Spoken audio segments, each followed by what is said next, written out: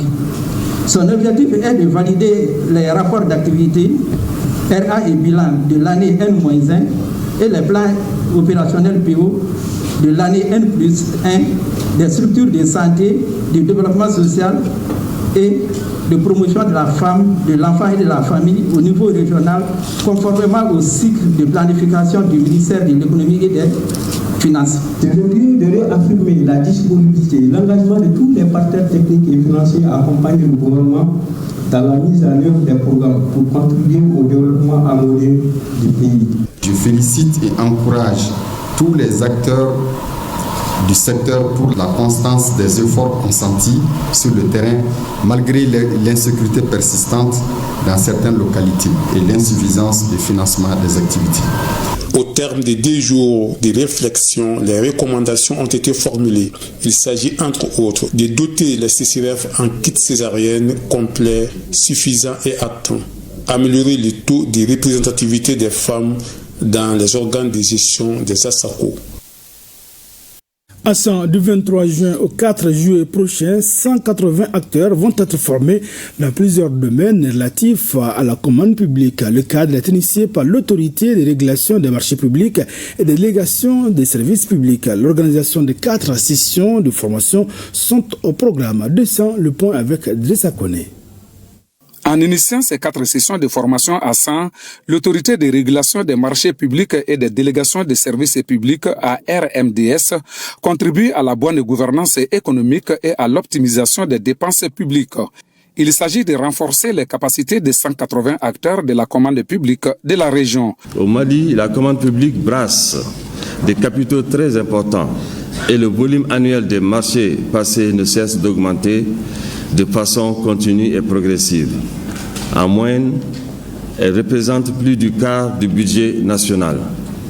Dans ce contexte, la formation de l'ensemble des acteurs de la commande publique, une des missions essentielles de la RMDS, prend tout son sens et reste une priorité de la plus haute importance pour l'ARMDS.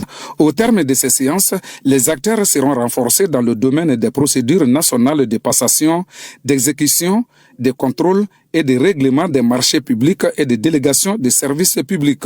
Le Mali, à l'instar de plusieurs pays de la sous-région, est résolument engagé à promouvoir une gouvernance économique et une efficience des dépenses publiques. Cet engagement s'est traduit en 2008 par la séparation des fonctions de contrôle et de régulation des marchés publics avec la création d'une autorité de régulation des marchés publics. Prennent part à ces sessions qui dureront du 23 juin au 4 juillet les autorités contratantes de la région relevant de l'administration d'État, les collectivités territoriales et les acteurs du secteur privé. Retour à Bamako, les travailleurs partant volontaires à la retraite en Assemblée générale d'information, c'était à la Bourse de travail. Il s'agissait pour ces anciens travailleurs ayant quitté prématurément leur travail de partager des informations relatives au rôle de l'UNTEM dans les négociations avec l'État. Pour plus de détails, écoutons Djibril Kone. Il est le secrétaire général du bureau de coordination des partants volontaires à la retraite. Il est interrogé ici par Arousseni Touré. Nous sommes venus surtout pour reconnaître le grand mérite de l'UNTEM dans le dossier. Sans l'UNTEM, de tout temps, depuis l'historique de notre programme de départ volontaire, on n'a rien eu de substantiel. Sur le terrain de la communication, il y a comme une dissension de gens qui vilipendent l'UNTEM, qui ne connaissent pas le contenu du dossier. Donc, par ricochet, ils embarquent beaucoup de gens et finalement, les gens ne sont pas correctement informés et ça prépare des situations fâcheuses qu'on ne veut pas. Donc c'était pour appeler aussi à l'unité ou à l'union de tous les partants volontaires et surtout pour demander à l'UNTEM de nous aider à ce que le dossier aboutisse rapidement. On n'a pas encore reçu 2 millions, c'est une promesse du protocole. Quand le protocole va être signé, ce temps ça va être validé. Là on parlera de 2 millions positionnés pour chaque partant volontaire. Il n'y a pas que ça, il y a ceux qui n'ont pas la pension et qui n'avaient pas totalisé 15 ans de service, qui doivent bénéficier du remboursement d'une partie qui reste. L'autre partie qui reste, c'est 8% de leur cotisation donnée dans le centre de renforcement de leur pension. Donc eux, ils n'ont plus de pension, ils ont les 8% en remboursement. Il y a aussi le premier programme de partants volontaires. Ça concerne des fonctionnaires de 87 à 89. Ça, c'était sur financement de l'USAID, pas la Banque mondiale. Il y a 61 personnes de ce rang-là qui avaient bénéficié du remboursement de leur cotisation de façon illégale. C'était une faute de l'administration. Donc la médiature a dit qu'il faut réparer ça. Il faut leur accorder la pension. Eux aussi sont concernés dans le dossier. Donc il y a les 2 millions, il y a le remboursement des 8% pour ceux qui n'avaient pas 15 ans de service. Et il y a aussi la pension qui est rétablie pour 61 personnes de l'AFRA. AFRA, c'est l'association des fonctionnaires refusés par l'administration, le premier programme du USAID. On dénombre dans le rang près de 1900. On appelle aux ayants droit pour qu'ils viennent à la Bourse du travail, qu'ils rencontrent les membres du bureau de coordination. Parce que souvent, il y a la dissuasion qui s'installe à la porte là pour dire n'allez pas, il n'y a rien. On n'est pas dans ce schéma-là. Nous sommes pour que tout le monde recouvre son droit, vivant ou mort. Le Mali, à l'instar des autres pays africains comores, chaque année, le 16 juin, la journée de l'enfant africain. Cette année, la célébration a eu lieu au Mali ce jeudi dans la cour de la Cité des enfants. Le thème retenu pour cette édition est « Nos valeurs et notre culture », un bouclier pour nos enfants. Adam Maïga pour le compte rendu. L'ambassade d'Afrique du Sud au Mali, l'école Nelson Mandela, la Fondation Saïera et l'association Africa Youth for Time ont à leur tour commémoré la journée internationale de l'enfant africain. L'événement s'est tenu dans l'enceinte de l'établissement scolaire dans une atmosphère à la fois éducative et festive. Aujourd'hui encore, ce 16 juin n'est pas une simple date dans un calendrier. C'est un rappel que la jeunesse a le pouvoir de se lever. Un appel à protéger l'éducation, à défendre la liberté, à écouter la voix des jeunes. À celles et ceux qui ont marché ce jour-là, à celles et ceux qui ne sont jamais rentrés chez eux. Placé cette année sous le thème « La promotion économique de la jeunesse », la commémoration vise à sensibiliser les jeunes sur leur rôle dans le développement du continent. Pour joindre l'utile à l'agréable, des initiatives concrètes ont été mises en place. Today we have plus minus 430 students. Pour que les jeunes puissent se prendre en charge, donc il faut initier des activités qui les intéressent, des activités qui peuvent leur permettre de se prendre en charge. Ce qui intéresse les jeunes maintenant, c'est l'innovation, la technologie, les nouvelles technologies.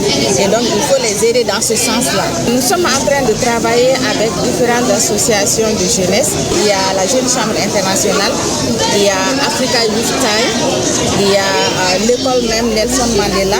Donc on est en train d'initier des activités qu'on pourra conduire ensemble. Et ces activités, ça va dépendre de ce que les différents groupes veulent atteindre aussi comme objectif.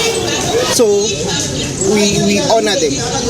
Parmi les actions marquantes de la journée, la plantation de 400 pieds d'arbres dans l'enceinte de l'école Nelson Mandela. Ce geste symbolique, fruit d'un don de la Fondation Saïr, vise à renforcer l'engagement écologique des jeunes générations tout en embellissant leur cadre d'apprentissage. Eh bien, unis contre la drépanocytose, ensemble pour le don de sang, c'est le thème de la journée de sensibilisation de don de sang sur la drépanocytose. Elle est organisée par l'Association malienne de lutte contre la drépanocytose. Elle vise à informer les autorités et l'ensemble de la population sur la place qu'occupe l'approvisionnement en sang pour une meilleure prise en charge de certaines complications de la drépanocytose. On en sait plus avec Fanta Mama Nientao.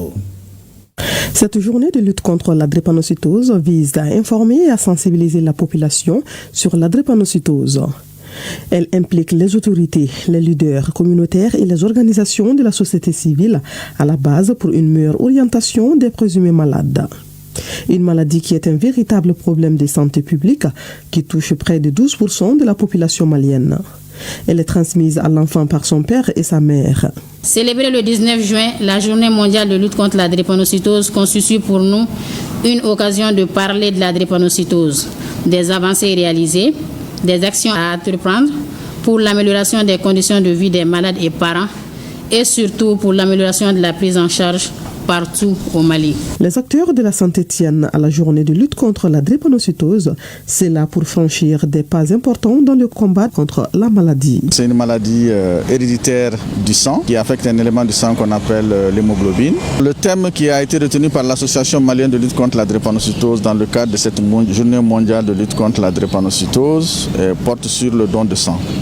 Et c'est pour rappeler que le sang constitue un des traitements majeurs de la drépanocytose dans notre contexte. C'est d'autant plus que, comme on le dit, la drépanocytose c'est une maladie du sang. Donc dans le jargon, on dit que seul le sang peut remplacer le sang. Et les drépanocytaires, c'est des malades qui, quelle que soit leur situation, à un moment donné de leur vie, peuvent avoir besoin d'une transfusion. L'Association malienne de lutte contre la drépanocytose forme, informe, sensibilise et communique autour de cette maladie depuis 1991. Elle est à Bamako et a des antennes locales dans les régions et certaines grandes villes du Mali. Un reportage signé Fanta Mama Nientao. Mesdames, Messieurs, c'est la fin de ce journal. Merci d'avoir été de notre. À demain, Inch'Allah, même heure, même plateau et pour d'autres informations.